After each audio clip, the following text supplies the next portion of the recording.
Hello, product people. Welcome to the Product for Product podcast, hosted by Matt Green, data advocate and product manager, and Masha Mikanovsky, product leader and author.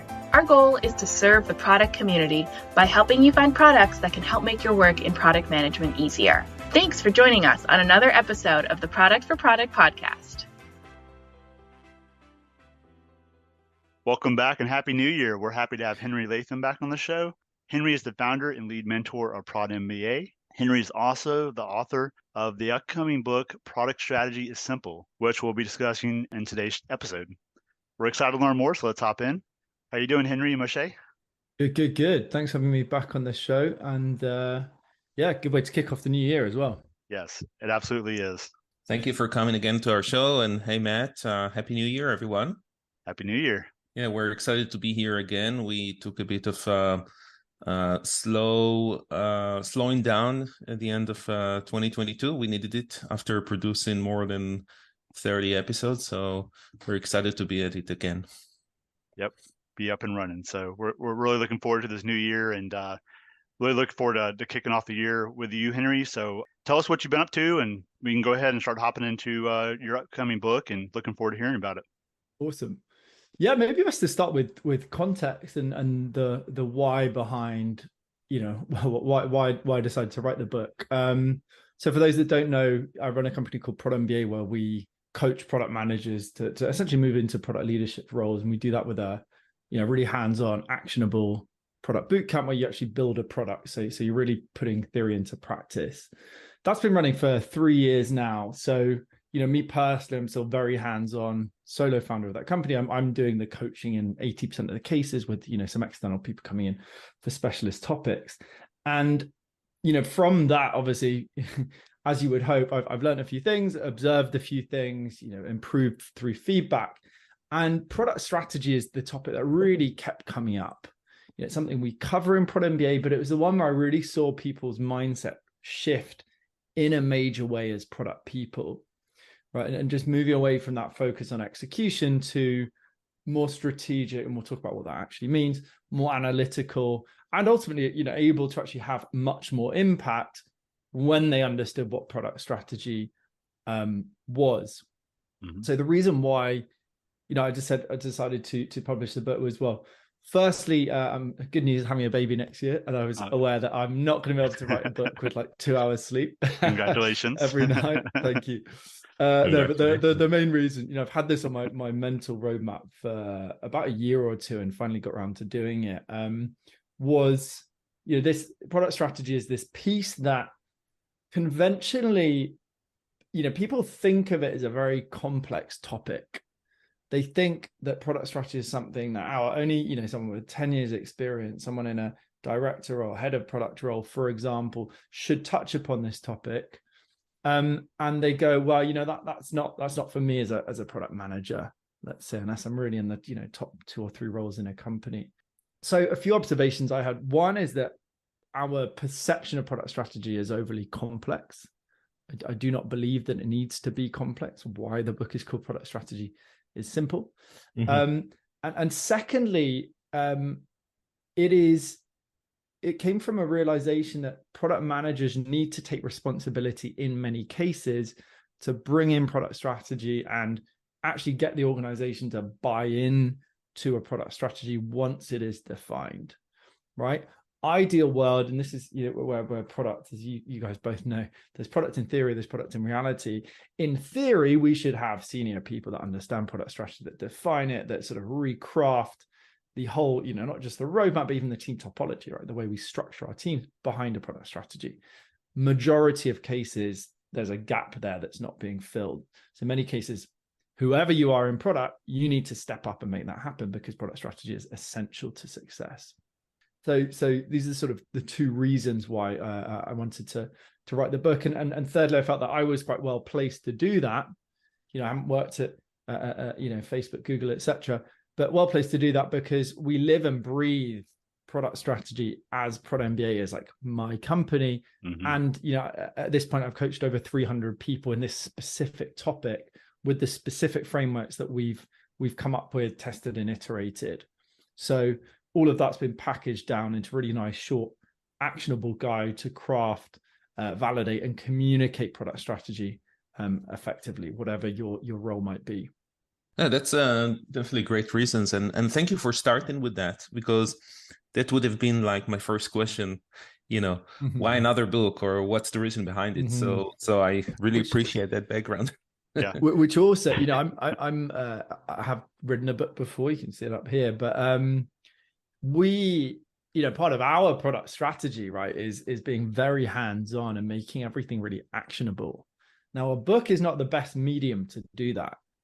I still suggest, hey, I don't care if you come and do Prod MBA, to go do it yourself, but building hands-on experience, right? Go build a real product, or gain as much experience as you can on the job if you're in a good product role. That's always the best way to do it. But I did feel that there was a gap in taking the medium of a book, which is usually quite theoretical, quite detached from reality. And I thought that we could do this in a way where it was quite hands-on, quite actionable. Throughout the book, there's a lot of links to specific Miro templates you can use. There's a how to put this into practice section at the end of each chapter. Because, as you said, like another book, great, there are loads of them. What's the, as with any product, what is how are we uniquely placed to do this? What's a unique value proposition? Yeah. I usually, that's a really good perspective on it, where you do look at the who is your clients and what are they going to get from the book, and you want it to be actionable, like you said. Like you said, it is strategy is one of those things that some product managers are afraid to touch, or they're not sure how to even do it. So who are the personas of users that are going to read the book? Who do you aim the book for? Is it the junior product managers or any product manager? Good question.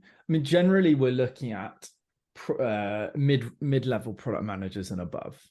If we're talking about junior, generally they're still trying to understand what the hell product is. Generally, they're tasked with mastering some form of delivery, right, to build trust, show that they can deliver, and they might start thinking about the next step. But it's really product managers that, and this is where we come in as a company, right? You have product managers that get comfortable with delivery. They may have done things around product discovery, maybe even touched upon product strategy, understanding, starting to get a bit more comfortable with leadership communication. But there is usually a very big gap then when they want to go up a level, right, into real leadership roles, director, for example, VP, whatever it might be. And that gap comes generally, if we distill it down to really the crux of it, from my perspective at least, comes down to that lack of product strategy piece. It's the lack of understanding of how do we take, someone more junior thinks of a product as really a disparate set of features, a to-do list, a plan, whatever we want to call it, right? So disparate, disconnected set of features. And to be able to take that step up, we need to be able to connect the dots and say, well, okay, of these 5 features, these are the 3 that we need to focus on.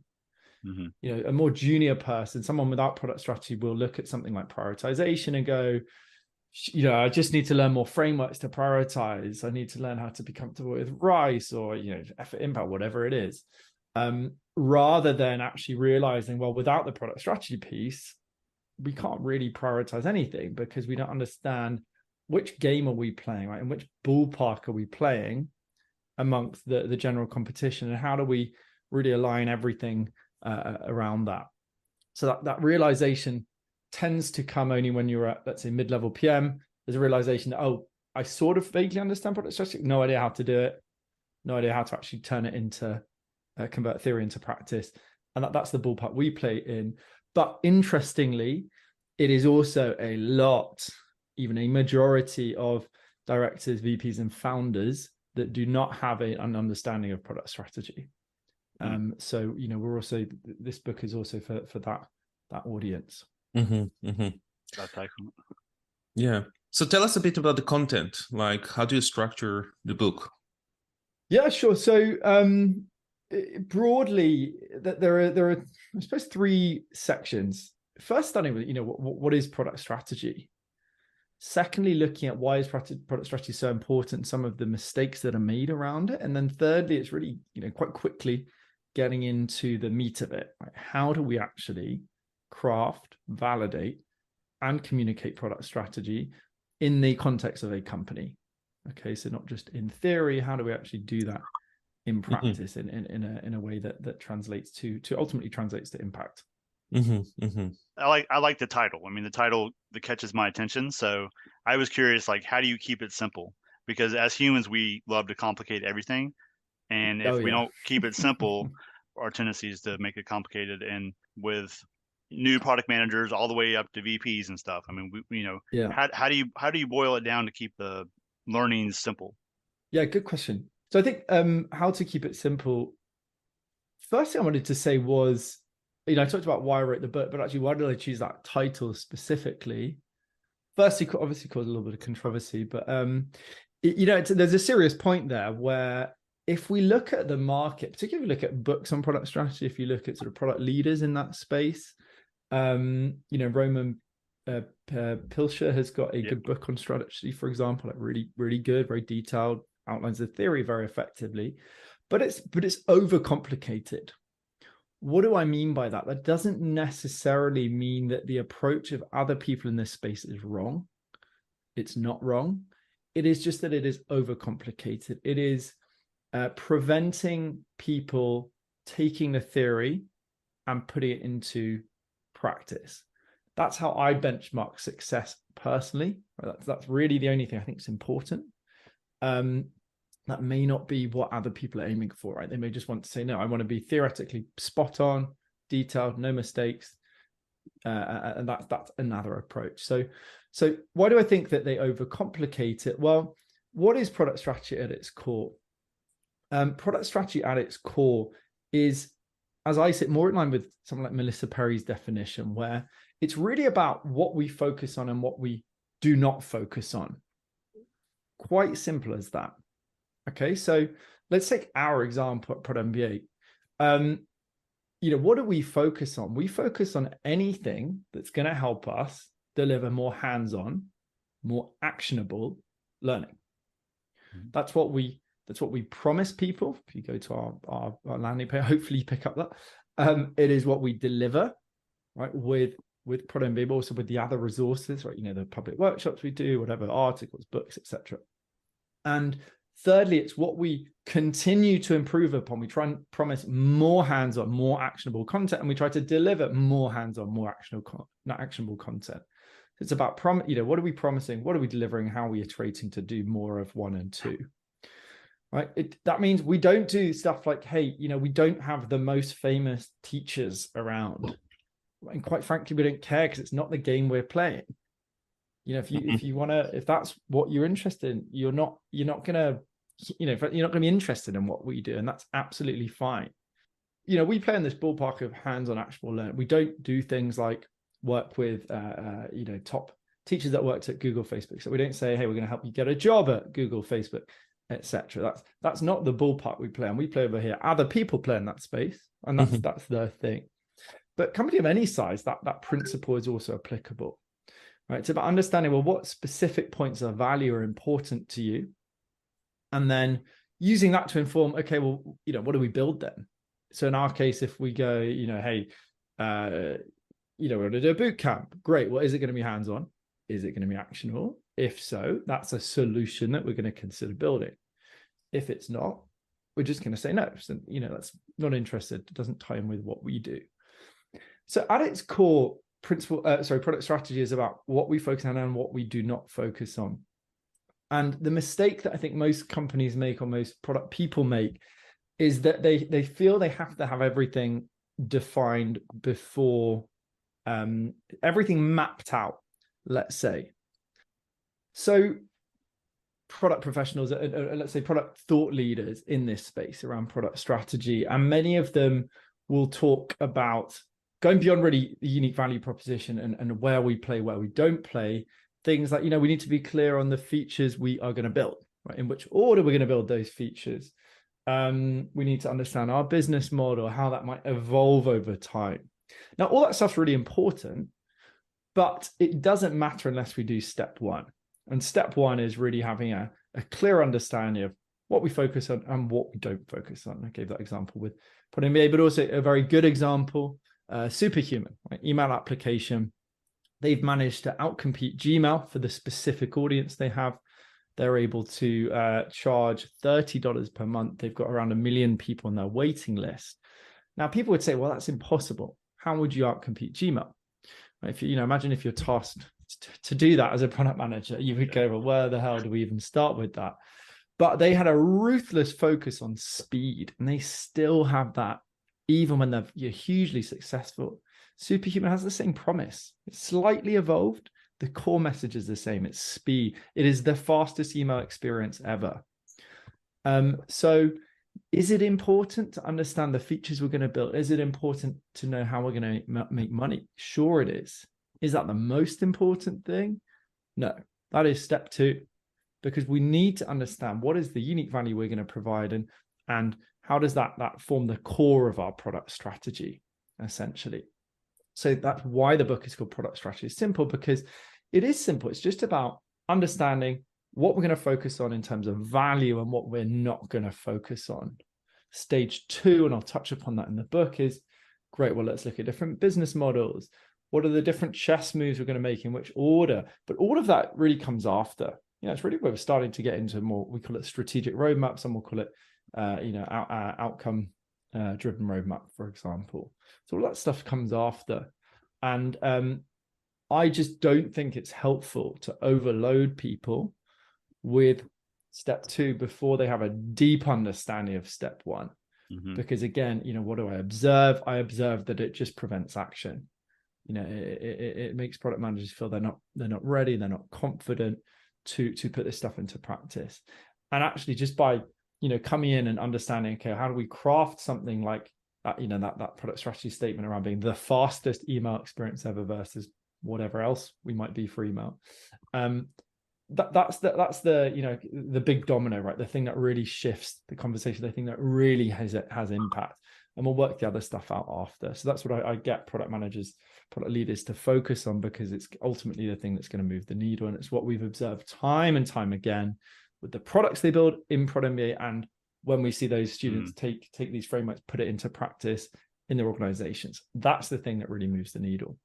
Coming on to, how do we keep product strategy simple? I suppose I partly answered the question there, but really it's about, as with anything, how do we get to the crux of something, right? That key essential piece where everything else is window dressing. And what is the crux of it? It's understanding, what we're going to focus on in terms of value and what we are not going to focus on. And, we've learned that through practice. And this is the beauty of running a boot camp, is you iterate every time. You see that you're writing your slides or planning your workshop, and you go, oh, awesome, this is way better than last time, love it. Start the workshop, immediately all these questions come up, and you realize it can always be more simple. So we've distilled down, after 10 8-week cohorts now, distilled it down to the core element of product strategy. That's very cool. When I think product strategy, I usually always go first to company vision and product vision, and only then I start with the product strategy. Do you cover that also as this is the context of product strategy? 100%. Talk about when it comes to, okay, how do we actually craft product strategy? 2 foundations. Foundation 1 is, what problem are you solving? Foundation 2 is, which audience are you there to serve? So very briefly on, and those 2 things form the foundation of the product vision, in fact, right? Because when we're looking at the problem, it's essentially, okay, well, what is the actual problem we're solving? And even here, people get it wrong, right? Very experienced product people get it wrong. Let's say we're working in healthcare. We might, and we've got, we might think, okay, well, the problem we're solving is, making a better diet plan. When we dig a bit deeper, well, what's the root of the problem? It's really about actually having a body we're confident with, for example, body we're really happy with. And by understanding actually the problem, something else, opens up these avenues to all these kind of different solutions. So, in that case, we're not just thinking about diet plans. We could think about fitness. We could think about food, whatever it is, right? It opens up all these different avenues. And so one, we have that understanding of the problem. When we flip that problem, we have an understanding of what people really want, what we call the desired outcome. That's the core of your product vision. Think of Uber off the top of my head. They've obviously got company vision and product vision, but broadly it's about, faster, more accessible transportation. That solves the problem of it, taking too long to book a taxi on a more granular level. Okay, so that's the crux of the product vision, is a deep understanding of the problem and what ultimately people want when you're solving the problem. And second part of that is the audience. So who are we there to serve? Is it startup founders specifically? Is it early stage startup founders based in London to start? That will depend on, we talk about the stage of your company. But usually it's about being very specific and at some point broadening out into a broader audience. So yes, we talk about product vision really formed of these two elements. Product vision statement, and we have all these nice Miro templates in the book, comes down to understanding who are we helping, what outcome we're driving towards for them. So superhuman easy example would be, we help busy startup founders save 2 to 3 hours per day with lightning fast email. The first bit, we help startup founder audience. Second bit, desired outcome, saving 2 to 3 hours per day. Third bit is where we get into product strategy. Perfect. Very cool. Now, the other thing that I wanted to ask, I had in my mind, is how do you treat the book as a product? Because that's what I did when I wrote my book last year and I published it last year. I wanted to, detach myself from the art of writing a book, or from, the outcome I'm trying to get. Well, not so much from the outcome, because the outcome, my book was fictional. So, and this book is much more like real life. Directly tied in with what we want to do as a company. Yeah. Right. Yeah, but great question. It's still a product. Absolutely. So that's always interests me to ask, other authors. Yeah, I mean, a great question, and I think it's something I love. I don't feel satisfied as a founder or as a person that has purpose with the work I do if we aren't living the principles we espouse. I think it's a lot of consultants, a lot of courses. Just sort of like, hey, here's some vague theory, like go work differentiation, right? Someone teaches differentiation and has no differentiation with their product. It doesn't line up for me. So good example. So if you take the book as a product, what is, we start with the outcome. What is the book there to do? It's to bring more, ultimately help us activate more people to the core Prod MBA product, right? Our core bootcamp. That's the ultimate goal. Now that can be awareness through someone stumbling across the book themselves. It can be awareness through this podcast, for example. We have, for example, a pre-release referral program running where we've had hundreds of referrals come through because it's saying, hey, if you sign up, refer somebody, you're going to get a free copy of the book. So it's really driving exposure to us as a company. And secondly, for those that actually read the book, right, which is not going to be everyone, maybe these books, I think I read relatively a lot, but there's still some books I haven't read that are on that shelf, for example. So first step is raising awareness. Second is then some form of activation. And, the book itself, by living by our product strategy, right, trying to be as hands-on and actionable as possible, it being simple, for example, helps us achieve that. Having Miro templates linked in every chapter helps us achieve that. Then the goal then is that's going to activate them to be more active in terms of the Prod MBA ecosystem, whether that means joining the bootcamp, joining our 7-day free career accelerator, looking at our analytics bootcamp, for example. So it's a way to sort of to plant our flag, show our philosophy, and say, hey, for those that like this philosophy, right, this hands-on actionable way of learning, maybe you should come check out our other products. If not, hey, go check out, Product School, Reforge, whatever it might be. So that's the strategy behind it. What about creating an MVP for the product and having better users and user testing and stuff like that? Have you gone through that process as well? Yeah, interesting. The way that, so the validation for me comes from the clear impact we've seen in the bootcamp. with specifically a framework we call the minimal viable offer, but generally teaching product strategy and then seeing people go and actually roll that out. That's the metric for success, right? You know, if we're saying we're teaching people, we're trying to fast track their career, they're not actually applying this stuff, we're not having impact on their career. So that was a validation of saying, you know, there's a core product here. The question, you know, the second experiment then was, so we know that there's value, you know, we solved that value risk. However, can we communicate that effectively? That really came from the referral page, referral system, having a landing page and just seeing, are we getting some traction and interest there? So a lot of the content of the book came from that. So yeah, absolutely. It's kind of a accumulation of that experience, hands-on. Exactly. Exactly. Perfect. Yeah. So are you going to use also the book as part of the material for future bootcamps? Yeah, it will be, you know, the hard part with the book is getting feedback, right? You know, I remember my previous book, someone, you know, you obviously don't know who exactly downloads it, but someone out of the blue will just message you, say, you know, love this specific chapter, I love this comment.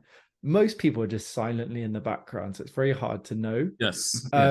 So what I will most likely do is reach out to those I already have a connection with, like previous students, you know, people that I interact with often on LinkedIn, and just try and distill some feedback from them, you know, to get some qualitative feedback. But yeah, it's, you know, it's a really tough one because obviously you have to be aware, well, there's biases with people that have done Prod MBA because they sort of understand this stuff anyway. There are biases in terms of reaching out to people that I've had previous relationship with, you know, they're going to want to be nice. So as we do with product discovery, generally, it's about trying to dig in and see, you know, what do people really think? And if they say they understand a concept, do they really understand it? Or do they understand it in the way that we would like them to, for example?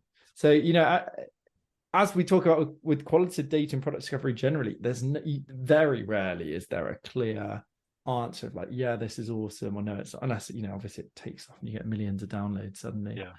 Yeah. I had a question around minimal viable offer. I know you talked about that on previous shows, and I'd love to hear more about that and how that plays into the product strategy and keeping things simple. Yeah, good question. So what is the MVO? Minimal viable offer is essentially, without going into loads of the theory behind problems with the MVP model, essentially the minimal viable offer is saying, how do we package our product strategy into a single statement that we can then put in front of our customers and validate and say, yeah, this is the thing they're interested in. Superhuman's example. Yeah, people are interested in faster email and they're willing to engage with us, they're willing to use our product, they're willing to, you know, ultimately pay for our product.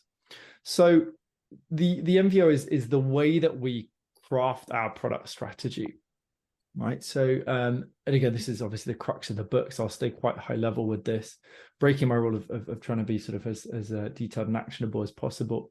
So when we're crafting our product strategy, we use this MVO template where there's three key components. So the first is who's the audience, right? Who are we trying to help? Second is what desired outcome we're driving towards. You know, is it getting promotion, for example? Is it getting the perfect body? Going back to that example we had earlier. Now, these two elements form the core of the product vision. The third part that makes it a product strategy is essentially, well, how do we deliver that value in a unique way? So our MVO, for example, is we help product managers fast track their path to head of product with the most hands-on actionable learning experience out there. Okay, so we're specific again in what do we focus on and what do we not focus on? And that's really powerful for two reasons. One, that helps us align internally, that MVO statement, having a really nice and clear and concrete, helps us align internally so that when we have discussions about, you know, hey, Moshe, which features do you want to build? Or Matt, what's your team think you're working on? We're all aware that these are the things that are important. Speed, if you're superhuman, hands-on actionable learning, if you're Prod MBA.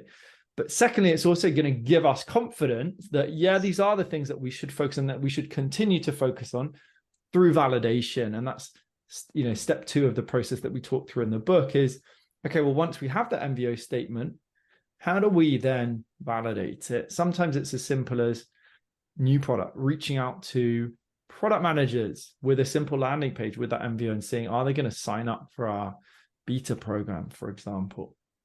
If it's a service-based product, are they booking a call with us? Can we make a sale, for example, to show that, hey, this is solving an acute problem and that our promise is something that they're really interested in? And then third element is product strategy is not just about defining product strategy. It is also about repeatedly communicating that product strategy. So the third element is great. Once we've got the MVO, once we validate it, also that's not enough though. In an organization, we need to repeat it. We need to understand what are the principles and tips and tactics for relentlessly communicating and making sure that people don't just get on side, but stay on side and stay focused, in 1, 2, 3 years, for example. So if you want to learn about the MVO, we've got some videos on our YouTube channel. Just search Prod MBA. Alternatively, obviously, read the book where we go into a lot of detail, and you're going to have some really nice actionable Miro frameworks and real life case studies there as well. Excellent. Thanks for speaking to that. I think it's an interesting approach, especially with all the MVP talk out there. Sometimes it's nice to reframe things and think about this kind of stuff in a different way, and just changing the word offer, just putting offer in there is like nice. Yeah, spot on. And again, in the book, I'll go through the data studies and my experience of many issues with the MVP model. Yep. And again, putting it in context, because strategy by itself is useless without the context of, like we said before, the vision first, and then the validation that we are doing the right thing. And then prioritization, how do we prioritize things that comes from the strategy? So it's always in that context. So that really leads to the right product. No, that was very interesting, and I'm looking forward to the book. Yep. When is it published, or is it already published at the time that we? Tell us. Pre-release. It's going to be published on the 10th of Jan, so it will be available for download. I've sent the link to you guys. I don't know if you link that below or however you do that, but there is a link. We'll add it to the notes. We will include it in the description. Awesome. You can also go to Prod MBA and you will find it in the footer as well. So you can check out that book there.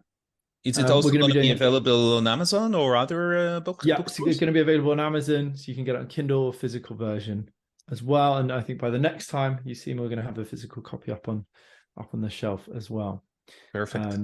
So yeah, really looking forward to it. And again, from my perspective, it's really about how it comes from this frustration, right, of just seeing product people think that this topic's really complex or think it's not their job to actually step up and take ownership of product strategy, and we're removing all of that friction, so there's no excuses to not understand and actually translate that understanding into action and ultimately impact in your organization. Excellent. Nice. Well, it's been a pleasure speaking with you today. We really look forward to the book and hearing more about it and reading it ourselves. So thanks again. If you want to speak to the Prod MBA in general, real quick, how can people sign up for the courses and stuff like that? Yeah, sure. Just go to prod.mba, so prod.mba. And alternatively, follow me on LinkedIn or reach out to me on LinkedIn. So it's linkedin.com/Henry Latham. And I post every day on there. So you can follow me, reach out to me, any questions. If you do read the book, you want to put stuff into practice, I really encourage you to reach out. I'm more than happy to help as well. So either prod.mba or search Henry Latham or add me linkedin.com/Henry Latham to learn more. Excellent. Well, thank you again, Henry. Thank you, Michelle, and thank you to all of our listeners. Hope you have a happy new year, and we look forward to speaking with everyone again soon. Take care. Awesome. Thank you, guys. Bye. Thank you very much. Thank you to all the listeners. We really appreciate the feedback and support. Please leave us a review to help others find the show on Apple or Spotify or anywhere else you're listening to the show.